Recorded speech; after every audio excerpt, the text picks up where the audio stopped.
Economics में prelims और mains दोनों मिला के पहले तो मेरे कोर नोट्स थे विजन के, ठीक है। एक हमारे सर थे Zulfiqar sir, he is no more. तो यार बहुत बढ़िया उन्होंने इकोनॉमिक्स पढ़ाया था। इनफैक्ट मैंने तीनों अटेम्प्ट में इनके नोट्स पढ़े थे खाली, फॉर स्टैटिक,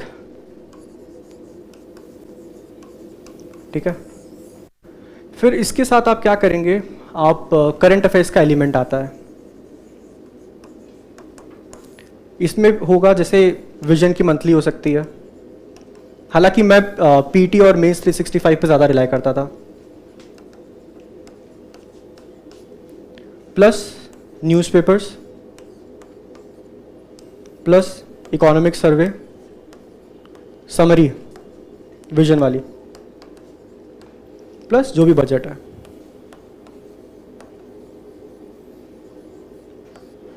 अब देखो इसमें मैंने आपको ऐसा कुछ भी नहीं बता दिया जो बहुत एक्सक्लूसिव है, आप सबको ये सब पता है, क्योंकि यही है, इसके अलावा कुछ है ही नहीं। और बहुत सारी इकोनॉमिक्स को लेके किताब पढ़ने के पीछे मत भागिए। इंडियन इकोनॉमिक सर्विस का एग्जाम नहीं दे रहे हैं आप लोग, ठीक है, सिविल सर्विसेज एग्जामिनेशन दे रहे हैं। तो इकोनॉमिक्स में सबसे इंपॉर्टेंट चीज होती है कि आपका जो फंडामेंटल्स है ना यार, ये बहुत क्लियर होना चाहिए, ये बहुत क्लियर होना चाहिए। तो इकोनॉमिक्स में क्या होता है, जैसे कुछ की टर्म्स होते हैं जो भी हैं, रेवेन्यू डेफिसिट है या फिजिकल एक्सपेंडिचर है, जो भी टर्म्स हैं इनका एक मतलब होता है, ठीक है, या रियल इफेक्टिव एक्सचेंज रेट। ये तो मुझे आज तक समझ में नहीं आया, क्वालिफाई करने के बाद भी नहीं आया समझ में कि क्या होता है नीर और री।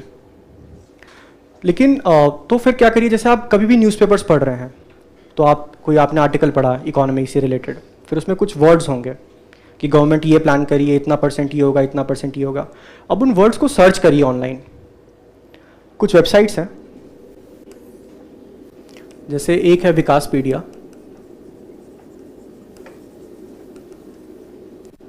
एक दूसरी है इन्वेस्टोपीडिया,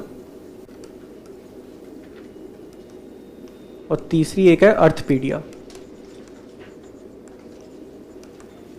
ARTHPEDIA। तो कोई अगर टर्म आपको नहीं आता है, ठीक है, उस टर्म को आपने गूगल पे टाइप किया और यहाँ पे लिख दिया आपने इन्वेस्टोपीडिया। उसके बाद अब आप उस टर्म को अच्छे से समझिए। इकोनॉमिक्स में यार सारा खेल ही आपका फंडामेंटल्स का है कि आपको वो चीज़ समझ में आती है कि उस वर्ड का मतलब आपको समझ में आता है कि नहीं आता है, ठीक है। तो अपने बेसिक्स को इकोनॉमिक्स में बहुत स्ट्रांग रखिए।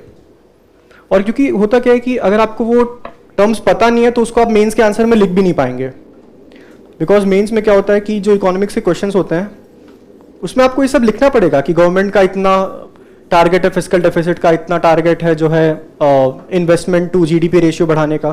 तो focus more on the basics, क्योंकि जैसे आपने मेंस में आंसर लिखा तो उसमें आपको वर्ड्स को यूज़ करना पड़ेगा, या कुछ ग्राफ्स होंगे कि GDP कैसे बढ़ रही है, ठीक है, या ऐसे आप दिखा देंगे कोविड और ये सब, या अनएम्प्लॉयमेंट का क्या रेशियो है, अनएम्प्लॉयमेंट भी अलग अलग टाइप्स के हैं, तो आपको सबका मतलब पता होना चाहिए। या पॉवर्टी लाइन अलग अलग टाइप्स की होती हैं, हेड काउंट रेशियो होता है, स्क्वायर्ड पॉवर्टी गैप इंडेक्स होता है, ठीक है, BPL क्या होता है, APL क्या होता है, कैसे कैलकुलेट किया जाता है। तो ये एक एक टर्म आपको पता होना चाहिए अच्छे से, इसका मतलब क्या है, तभी आप उसको समझ पाएंगे, तभी आप उसके क्वेश्चन सॉल्व कर पाएंगे और तभी आप उसको आंसर्स में लिख पाएंगे।